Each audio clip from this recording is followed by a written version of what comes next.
আসসালামু আলাইকুম, স্বাগত ইজি নিউজে। বিএনপির ভারপ্রাপ্ত চেয়ারম্যান তারেক রহমানের দেশে ফেরা নিয়ে রাজনৈতিক অঙ্গনসহ সাধারণ মানুষের কৌতূহল।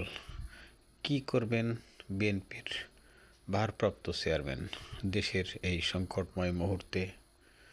হাসপাতালে মাকে রেখে কেন তিনি দেশে আসছেন না? কেন বিএনপির মতো একটা বড় দলের নেতৃত্ব শূন্য থাকবে? দেশের সংকটময় মুহূর্ত নিয়েই আলোচনা চলছে সর্বত্র।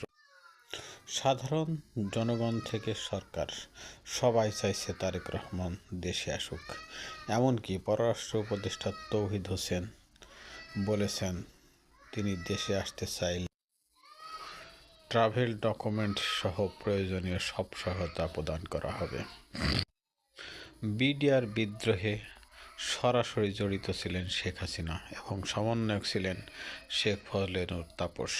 তার প্রত্যক্ষ তত্ত্বাবধানেই চলেছে বিডিআর হত্যার মতো ঘটনা, যেখানে হত্যা করা হয় ৫৭ সেনা কর্মকর্তাকে।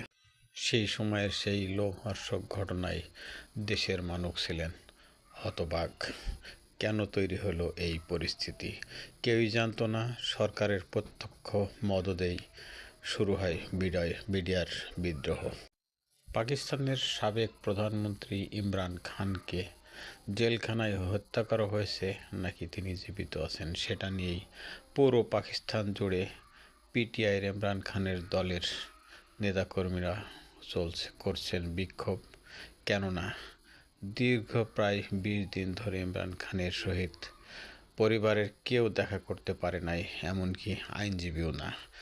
দেওয়া হয়নি সরকারের পক্ষ থেকে কোনো অনুমতি।